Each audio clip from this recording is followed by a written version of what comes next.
Tout d'abord, nous allons voir comment créer une liste vide. Pour cela, on utilise simplement les crochets. Je vais créer ma liste qui s'appelle ma liste. Et à la suite de l'opérateur égal, je vais placer des crochets vides. Et je peux appuyer sur Entrée. Si j'affiche ma liste, grâce à la fonction print, on peut constater que la liste est bien vide.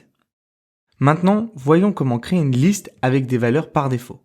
Pour cela, on utilise également des crochets, mais cette fois-ci en y ajoutant des éléments séparés par des virgules.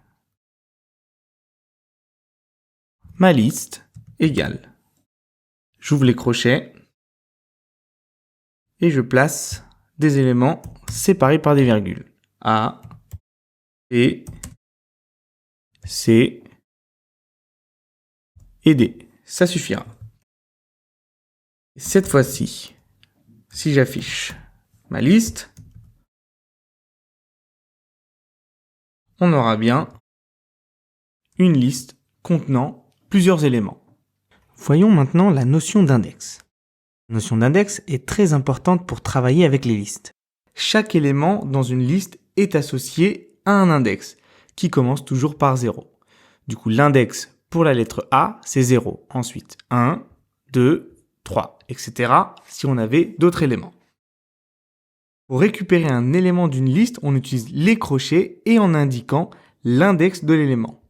Par exemple, si je vais afficher la lettre C, je vais faire print, ma liste, j'ouvre les crochets et l'index de la lettre C, c'est 0, 1, 2. Ma liste entre crochets 2, je ferme les crochets et on a bien la lettre C. Maintenant, voyons comment modifier un élément d'une liste. Pour cela, on utilise également les crochets et on assigne une nouvelle valeur à l'index correspondant. Je vais donc changer ma lettre C. Je vais faire un copier-coller, je vais aller plus vite. Ma liste à l'index 2, je vais la modifier par la lettre Z. Maintenant, si j'affiche ma liste, on va bien voir que à l'emplacement où il y avait la lettre C, maintenant on a la lettre Z. Attention, si vous utilisez un index qui n'existe pas dans la liste, vous obtiendrez une erreur. Index erreur. Par exemple, ici, on a l'index 0, 1, 2, 3. Si on tente de récupérer un élément avec l'index 4, on aura une erreur. Par exemple, print ma liste à l'index 4. Vous voyez, on a bien l'erreur index error, list index out of range. Maintenant, voyons comment ajouter un élément à la fin de la liste. C'est très simple, on va utiliser la fonction append.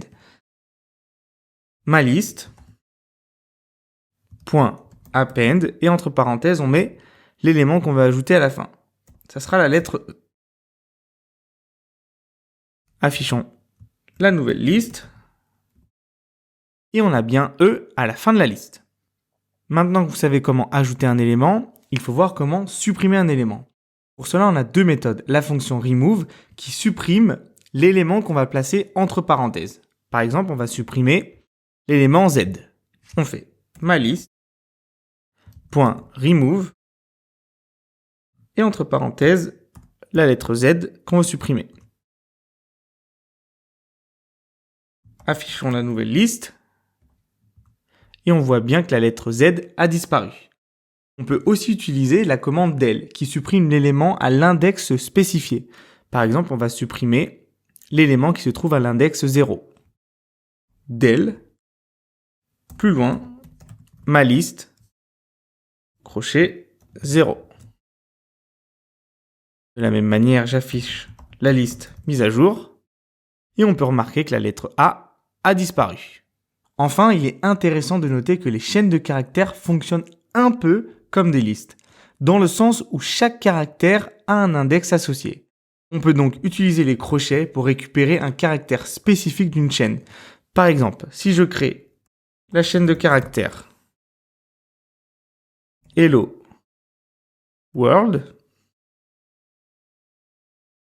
Et si on veut afficher simplement la lettre O, qui va se trouver à l'index 0, 1, 2, 3, 4, on va faire print ma chaîne crochet 4.